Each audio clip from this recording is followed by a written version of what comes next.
제6장 눈에 보이지 않는 영역.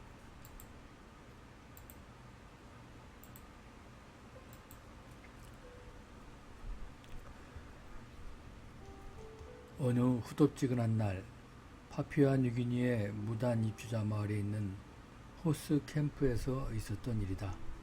나는 주석 조각과 나무로 만들어진 허름한 반잣집에 통역자와 같이 앉아 한 부인에게 영적 세계의 실제에 대해 설명하려고 애쓰고 있었다. 아, 당신이 의미하는 것은? 라고 그녀는 물었다. 통역자는 그녀가 사용한 언어는 악마를 가리키는 키와의 말이라고 설명해 주었다. 아, 맞아요. 그녀는 고개를 끄덕거렸다. 오늘 아침 저희 집에 셋이 있었지요. 여기에 그것들을 그렸어요. 그녀는 나에게 그 위에 살아있는 것 같이 보이는 소름 끼치는 반은 인간이고 반은 동물인 것을 그린 종이를 건네주었다. 나는 그날 캠프에서 있었던 일과 그 후 아시아, 태평양, 아프리카의 다른 많은 지역에서 겪은 일로 사람들에게 영적 세계의 실제를 납득시킬 필요가 없다는 것을 배우게 되었다. 그들은 일상에서 그것들과 함께 살고 종종 직접 악한 영들을 보기까지 했다. 그리고 지금 미국에서조차 악령의 인도를 받고 과거의 것을 이야기할 때 목소리가 변하는 영매 술사들을 찾아다니는 유명인사들과 공적인 인물들을 볼 수 있다. 그러나 대부분 서양 사람은 보이지 않는 세계를 공상적인 것으로 간주한다. 서양 사람들은 슈퍼맨, 미키마우스, 호비트를 같은 범주에 넣는다. 우리는 그러한 것들이 실제로 존재한다고 생각할지 모른다. 그러나 우리가 만지고 보고 냄새를 맡고 사고 파는 세계만큼 실제적이지 못할 거라고 생각한다. 보이고 보이지 않는 것 대신 우리는 이 두 영역을 실제적이나 실제적이지 않느냐로 생각한다. 심지어 그리스도인이 우리도 이런 영역이 실제 존재하긴 하지만 그것과 연결되는 것을 거의 보지 못한다고 생각한다. 우리는 정말로 보이지 않는 것, 즉 비쳐 보이고 무시무시하고 유령 세계에서 우리를 지켜주는 벽이 존재한다는 것은 알지 못한다. 우리 발이 땅 위에 있기에 다른 세계는 덜 실질적인 것으로 보인다. 보이지 않는 것들은 미신적이고 신비스럽고 불가사의한 사람들과 동일시된다. 그러나 우리가 보이지 않는 영역을 잘 알게 되는 것은 불결한 것이다. 우리의 전쟁은 거룩한 곳, 침천상 하늘에 있기 때문에 반드시 세속적인 관심이 우리가 지식 가운데 행하는 것을 방해하지 않도록 해야 한다. 숨겨진 세계는 삶의 모든 영역에 영향을 끼친다. 보이지 않는 세계는 실제로 더 견고한 것이다. 보이지 않는 세계는 우리가 보는 세계만큼 실질적이다. 사실 그것은 더 영원하고 결코 쉽게 사라지지 않는다.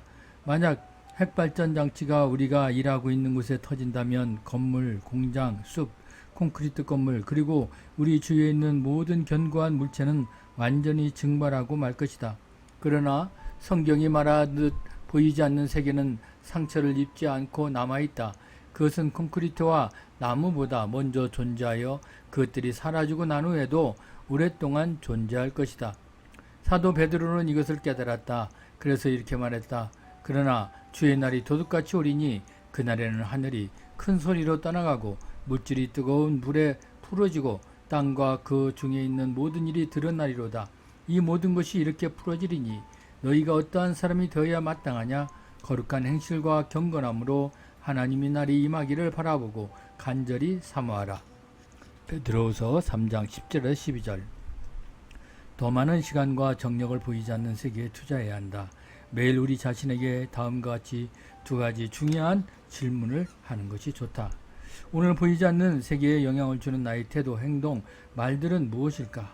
지금 이 순간 나에게 영향을 미치는 보이지 않는 세계는 어떤 것일까?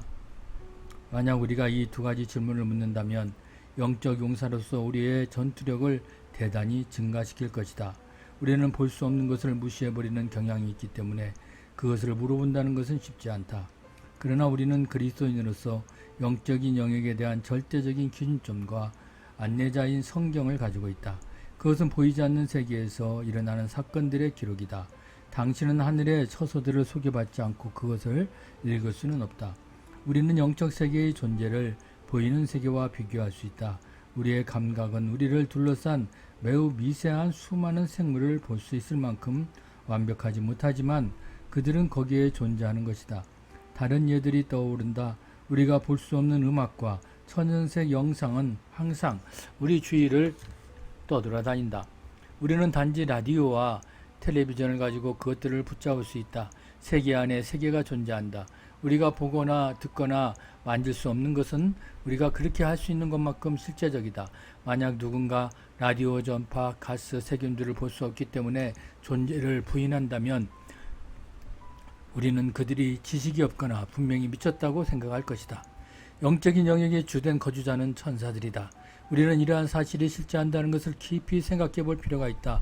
우리 주위에는 천사들이 있다. 나는 다양한 교회와 단체에서 사역하면서 악마와 겪었던 그들의 경험을 들었지만 전쟁 가운데 있는 위대한 천사의 군대에 대해서는 충분히 듣지 못했다. 천사들의 실제는 일반적으로 받아들여야 하고 더 나아가 당연하게 여길 필요가 있다. 예를 들어 만약 내 집에 많은 의자가 있다고 한다면 당신은 나를 이상하게 생각하지 않을 것이다. 당신은 내 집을 방문해서 그것들을 볼 수 있다. 당신이 나에게 동의하는 것은 어려운 일이 아니다. 그러나 만약 내가 지금 당신 주위에 천사들이 있다고 말한다면 당신은 확신하기는커녕 그것을 받아들이려고도 하지 않을 것이다. 그리스도인으로서 당신은 이렇게 말할지도 모른다. 글쎄요, 나도 그렇게 생각하지요. 나는 확실히 그것을 희망합니다. 아마도 존재할 겁니다. 그러나 우리는 그들의 실제를 완전히 확신하는 지점에까지 갈 필요가 있다. 우리는 방 안에 있는 의자에 앉듯이 쉽게 그들의 존재를 받아들일 수 있어야 한다. 우리의 눈만큼 성경을 신뢰할 수 있는가? 우리는 천사들에 비해 의자의 존재는 쉽게 믿는다. 왜냐하면 그것을 보고 만질 수 있기 때문이다. 우리는 사물을 있는 그대로 인식하는 눈과 다른 감각을 의지한다. 그러나 우리의 눈은 항상 믿을 만한 것은 아니다. 매우 어두운 장소에 있어 본 적 있는가? 그렇다면 그곳에 있는 사물이 그들이 가진 본래의 모습은 아닐 거라고 한 번쯤은 생각해 보았을 것이다. 사람들은 사막에서 신기루를 본다. 졸린 눈은 움직이지 않는 것을 움직이는 것으로 본다. 성경이 적어도 우리의 감각만큼 믿을 만한 것이라고 생각하는가? 우리의 눈은 대체로 믿을 만하다. 반면 성경은 언제나 믿을 만하다. 만약 내가 의자가 실제하는 것을 볼 때 확신하게 된다면 성경이 여호와의 천사가 주를 경외하는 자를 둘러진치고 저희를 건지시는도다 라고 말할 때 나는 얼마나 더 많이 확신해야 하는가. 어떤 사람은 아마도 이것이 실제하는 것인지 혹은 하나님의 보호에 대한 다윗의 시적인 윤유인지 물을 것이다.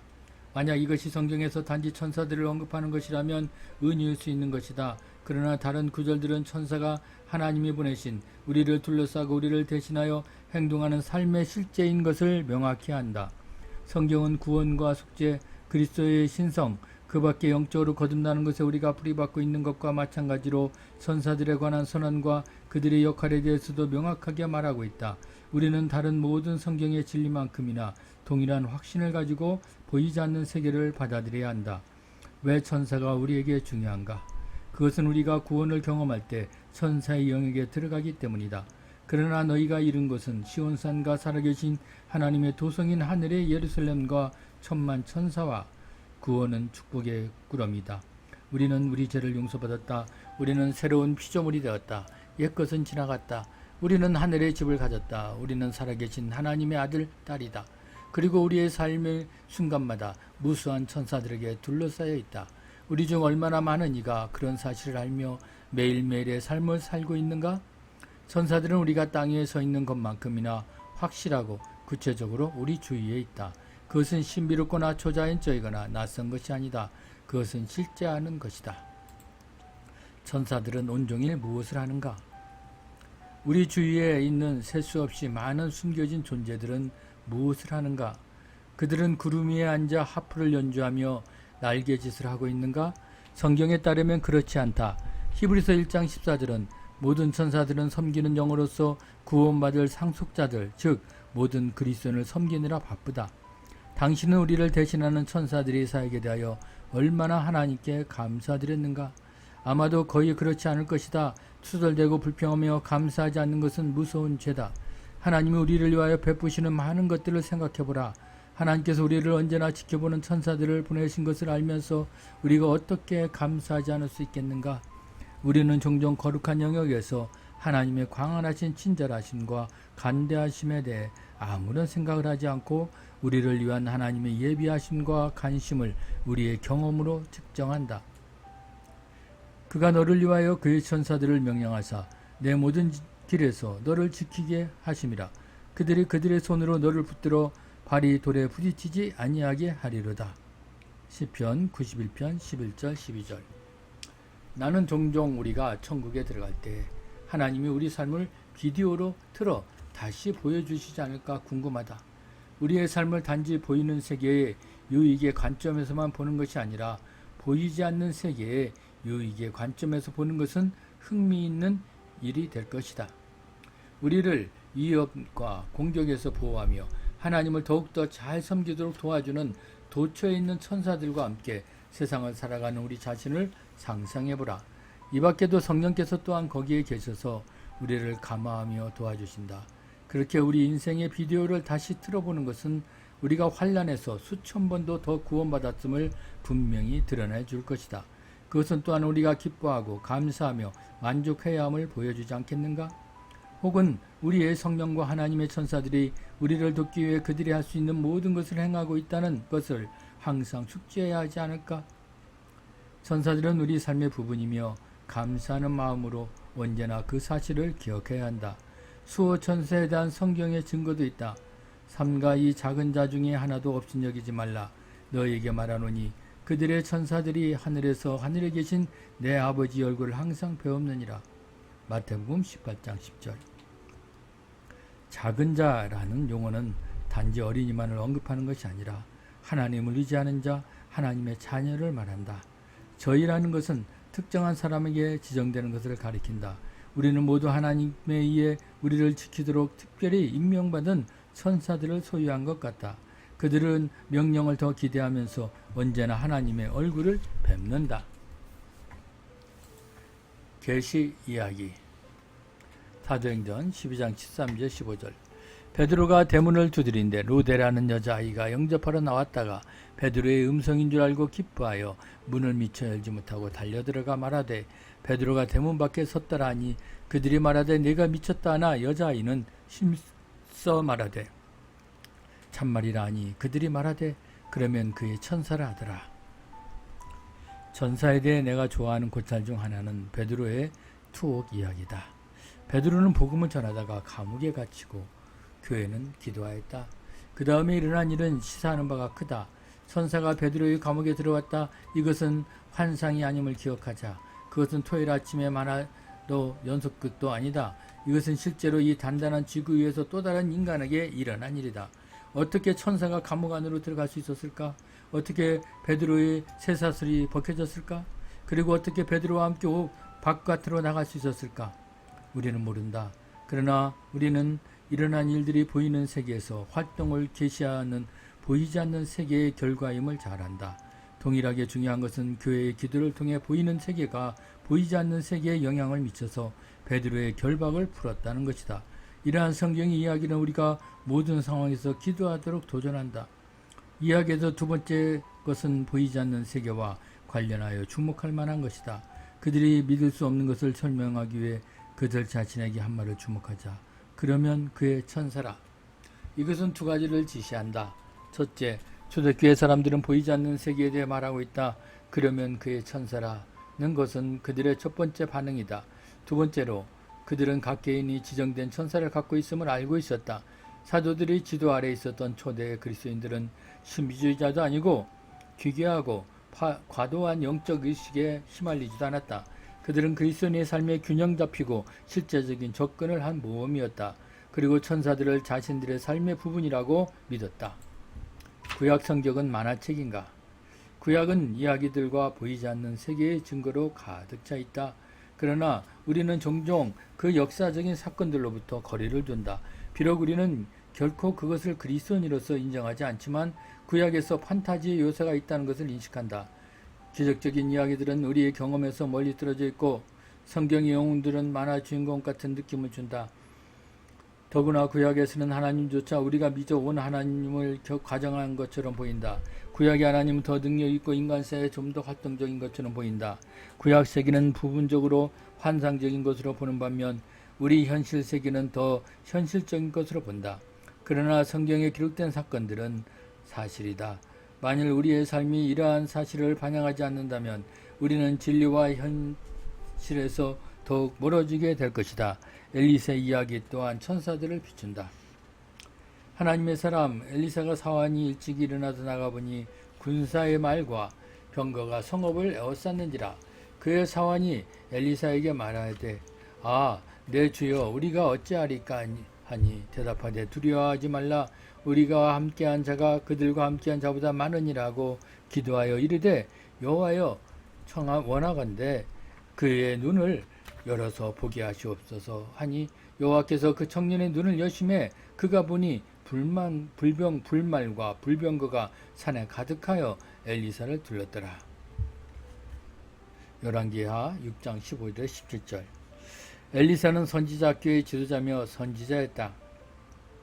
그의 학생들은 적의 군대가 도시를 에워싸고 있는 것을 발견했다.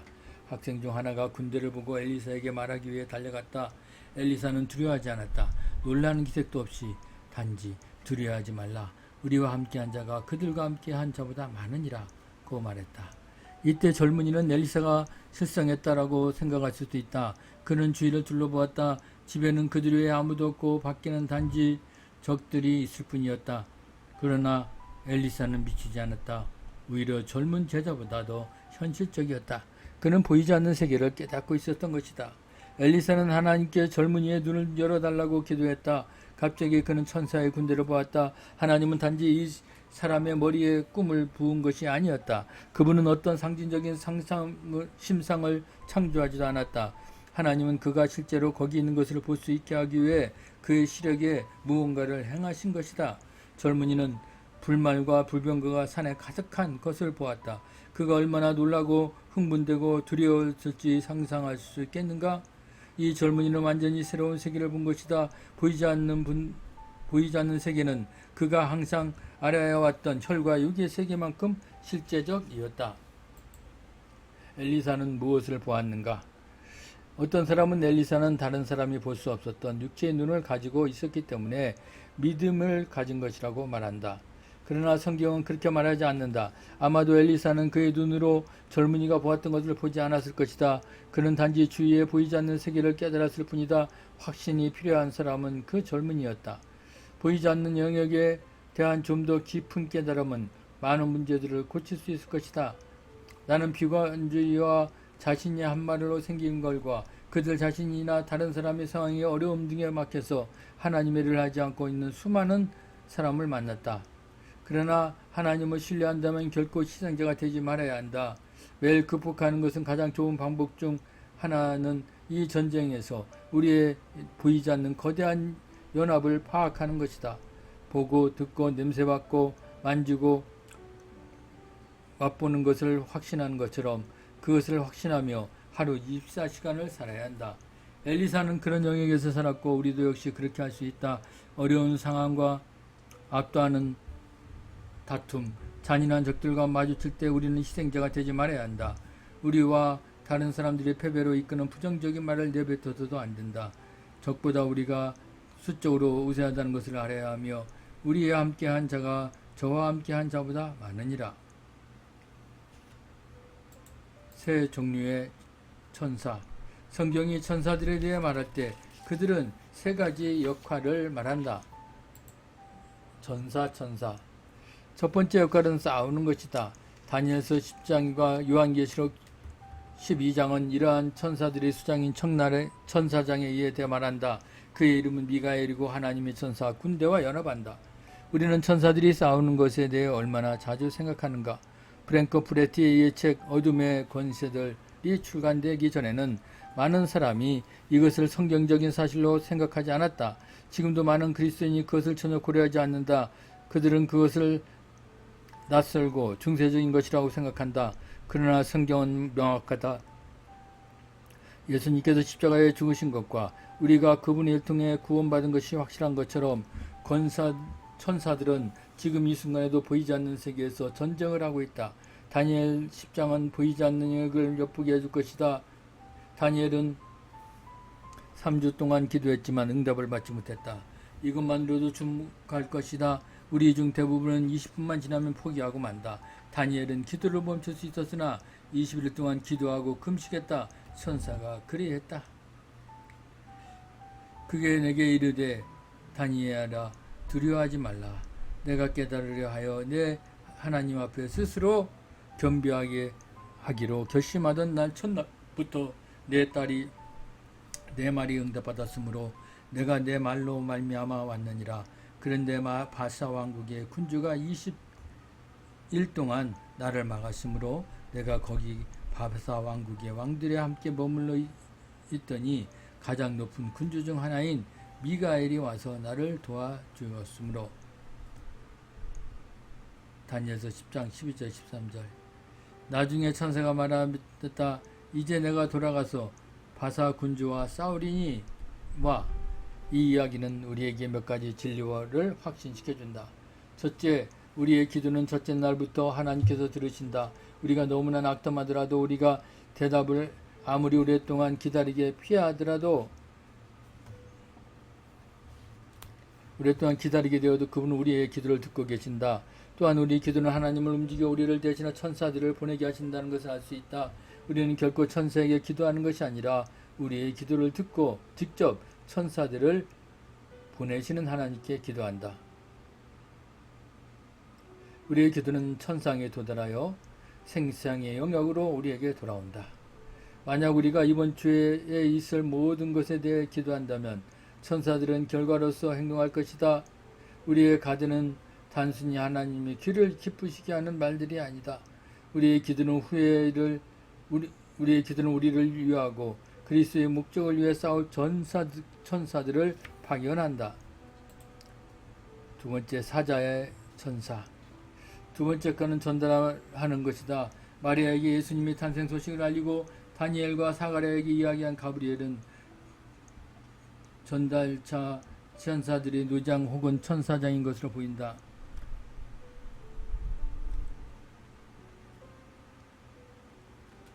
성경을 통해 천사들은 사람들과 이야기하기 위해 통치하고 경고하고 계시를 전하기 위해 보내졌다. 나는 천사들을 보고 그들에게 소식을 받는다는 사람들을 자주 만났다.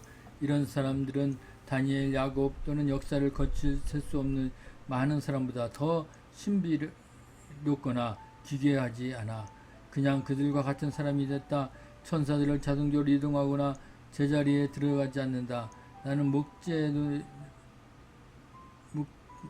다만 왜 모든 사람 천사들을 볼 수 없는지 확실히 알 수가 없다.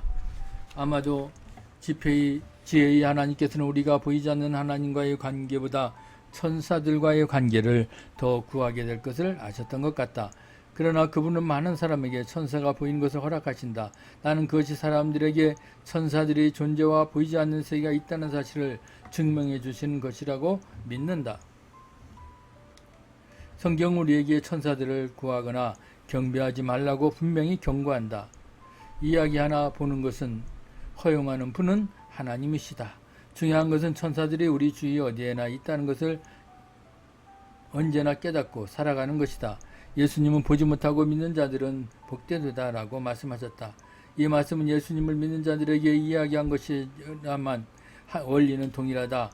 우리는 보이지 않는 세계를 맞이하야만 한다. 왜냐하면 하나님은 그것이 진리라고 선포하셨기 때문이며 우리가 볼 수 있기 때문 아니다. 보는 것이 없다고 해서 우리의 믿음을 의심해서도 안 된다. 경배천사. 천사들이 세 번째 역할은 경배하는 것이다. 하나님께 경배드리기만 하는 천사들이 있다.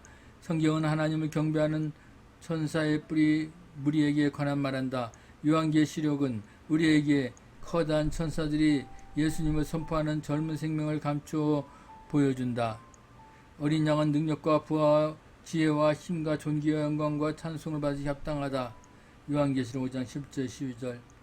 경배 천사는 그리스도의 탄생을 노래했다. 어두운 면. 성경에 경배하는 천사들이 천사장에 대한 직접적인 설명은 없다. 그러나 내 사탄이 된 루시퍼가 천사장이었다는 건 강한 암시가 있다. 가브리엘과 미갈처럼 루시퍼는 하나님 앞에 서 있었다. 나는 완전한 도장이었고 지혜가 충족하며 온전히 아름다웠도다. 너는 기름을 받고 지키는 그를 이름이요 내가 너를 세우며 내가 하나님의 성산에 있어서. 에스겔 28장 12절 14절. 또한 그는 가브리엘과 미가엘과 같은 서열이 있었으며 왕자라고 불렸다. 에베소 22절.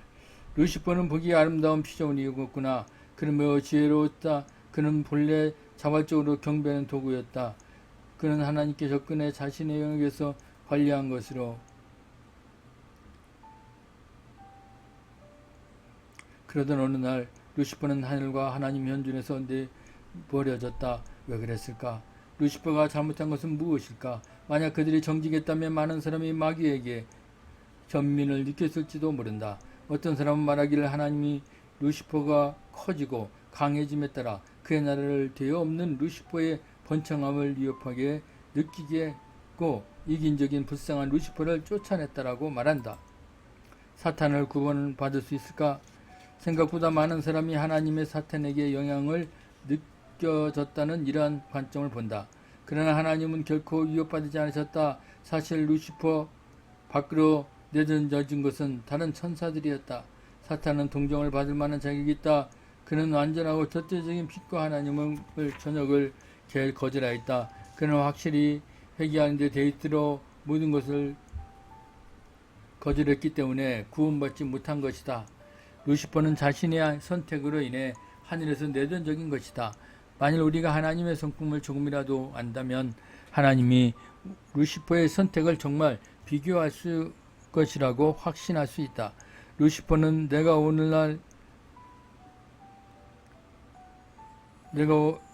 하늘에 올라 하나님의 뭇별 위에 내 다리를 눕히리라. 내가 북극 지폐와 산 위에 앉으리라. 가장 높은 구름에 올라가 지극히 높은 이와 같아지리라 하는도다. 이사야 14장 13절 14절이라고 말했다. 다른 말로 하면 루시퍼는 한 분이신 참 하나님의 똑같이 다른 신이 될 것이라고 선포하고 있는 것이며 이제까지 그는 그런 계획에서 벗어나지 않았다. 그리스도인들을 비롯해 많은 사람이 주선 루시퍼가 또 다른 산과 같다고 생각하는 현실을 볼 때 나는 놀라지 않을 수 없다. 그들은 하나님을 신의 하나님으로 사탄을 악의 신으로 믿는다. 그들은 서로 반대방에 서 있는 동등한 것으로 보이는 것이지만 사람은 어떤 지역별로 수많은 사람을 속여왔다. 절대로 비교할 수 없다.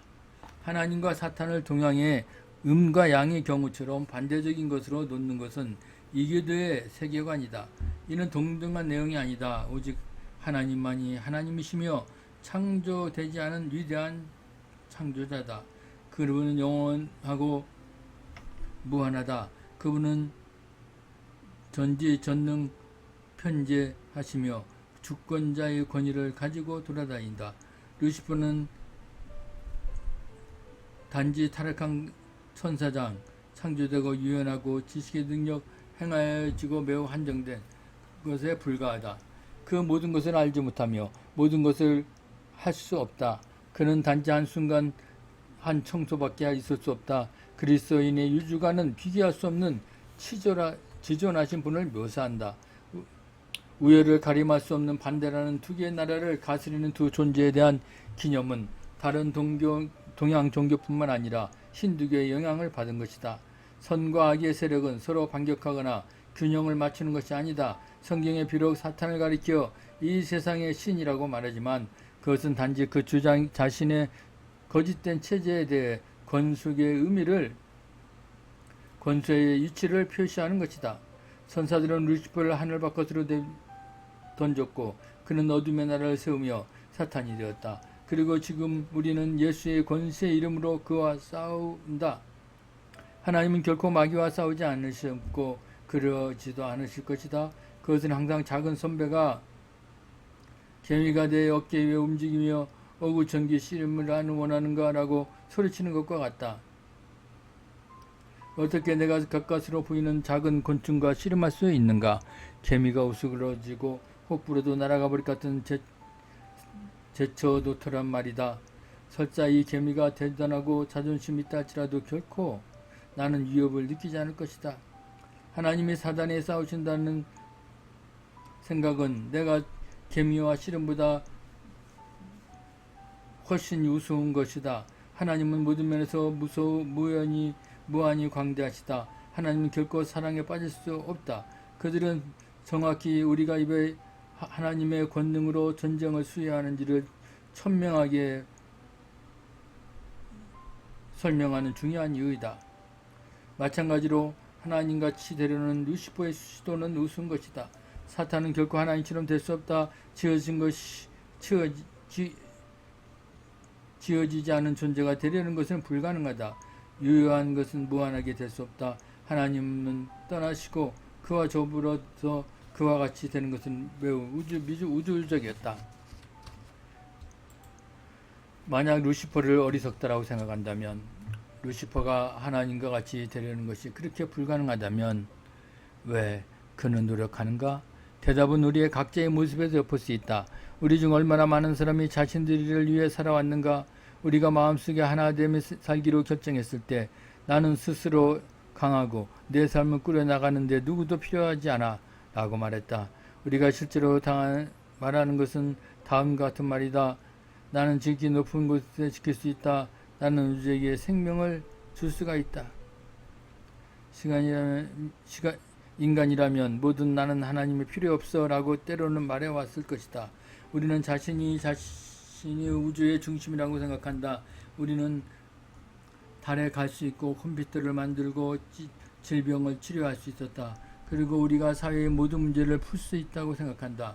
우리 자신부터 시작해서 인간을 완전하게 만들 수 있다라고 생각한다.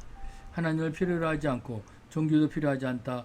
일단 평상시에 매우 독립적이거나 암과 같은 어떤 상황이 칠 때에 비로소 하나님께서 우리 하나님의 발 앞으로 기어나와 도와달라고 울부짖는다. 사람이 행한 것은 정말도 우습다. 그럼에도 죽음으로부터 한숨의 거리밖에 안 되는 존재인 우리는 하나님 없이도 스스로 삶을 꾸려나갈 수 있다고 생각한다. 하나님 없이 살고자 애를 쓰는 것은 하나님이고자 애를 쓰는 것이다. 이것을 정확히 사탄의 마음에 들어가서 비정상적인 자존심이다. 그리고 슬프게도 우리의 모두 그것을 가지고 있다. 우리는 사탄의 주장을 믿어왔다. 사탄이라는 이름은 오랫동안 사람들에게 두려움을 가져다 주었다. 이름 그 자체는 사탄이 투명시키기를 바라는 신과 같은 형상을 담지 않은 한약의 상징이 되었다. 그리스도인자 패배로 사탄이 불리는 성곽의 장면들에게 압도당한다. 사탄이라는 단어의 뜻은 문자 그대로 풀어보면 대항하거나 반대하는 자, 퍼펙트 사단이라는 단어는 성경에서 그렇게 그의 세력들을 단지 루시퍼뿐 아니라 언급하기 위해 사용되기도 한다. 성인이 불리는 존재는 단지 하나님께 맞선 타락한 천사장뿐이다. 우리는 사탄을 그 이상도 그의 말로 존재하지 않는 것이다.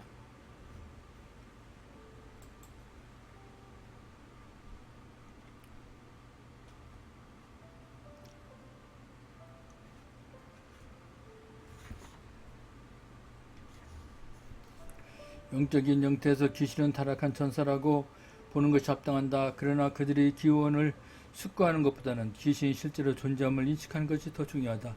앞서 언급했던 세계 대부분의 문화에서 사람들의 귀신과 악한 영들을 엽득시키는 것은 아무런 문제가 아니다. 또한 소위 문명세계에서 교육을 잘 받은 사람들이 점점 더 귀신을 숭배하는 행동에 말려들고 있다. 이것은 요즘 교육을 더 받은 민간, 전승, 사실 무근의 미신들이 아니다.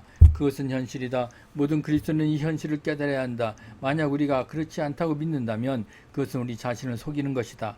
사탄과 타락한 천사들, 수많은 귀신 그리고 악한 영들, 어둠의 나라는 단지 이러한 존재들로 이루어져 있다. 하나님의 말씀에 따르면 그것들은 모두 존재하는 것이다. 이러한 영들은 인격을 갖는다. 우리는 힘의 어두운 측면, 신비적이며 사물적인 악한 세력, 만연하는 모든 세력과 싸우는 것이 아니다. 예수님은 악한 세력과 정면으로 부딪히지 않으셨다. 때때로 예수님은 그들의 이름을 부르면서 악한 영들과 맞섰다. 유령, 미확인 불행물체 외계인. 지난 20년 동안 사람들은 유령, 미확인 물체, 외계인에 대하여 매우 큰 호기심을 보였다. 오늘날 세계에서 설명할 수 없는 형상이 넘쳐나지만 나는 성경이 보이지 않는 영역에 대해 필요한 모든 정보를 우리에게 제공한다고 믿고 있다. 만약 성경이 그것에 대해 명확히 말하지 않는다면 우리는 알 필요도 없을 것이다. 만약 과학적으로 설명할 수 없는 초자연적인 외계의 형상이 존재한다면 나는 그것들이 하나님의 천사들의 활동이거나 아니면 마귀의 것들이라고 생각한다. 모든 인격자와 마찬가지로 타락한 천사도 생각하고 듣고 의사소통하고 경험하고 행동하고 반응한다. 그들은 인격체다. 천사와 마귀에 대한 성경의 기록을 통해 우리는 그들의 인간들 사이에서 행할 수 있다는 것을 안다. 그들은 우리의 마음속에 말을 건다. 그들은 우리가 말하는 것을 듣고 우리의 반응을 살피고 계획과 작전을 세운다. 이런 악한 인격체들이 듣기 때문에 우리는 영적 전쟁을 할 때 그들에게 말을 걸어야 할 필요가 있다.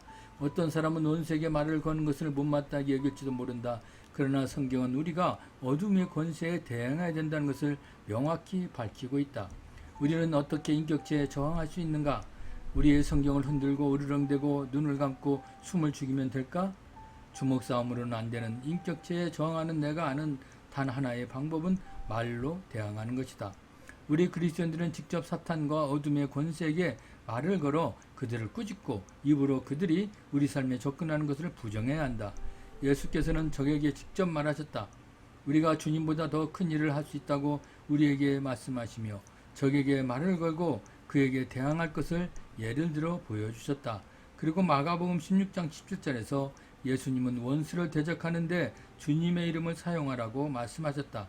주님은 주님이 우리를 위하여 맞서겠다고 말하지 않으셨다. 그분은 예수 그리스도의 이름으로 우리가 마귀를 쫓아낼 것을 명하신다. 이것은 우리가 매일 사탄과 그의 군대를 누르고 승리하기 위한 시작에 불과하다. 좀 더 우리가 발견해서 물리쳐야 할 마귀의 전략을 이해해야 한다.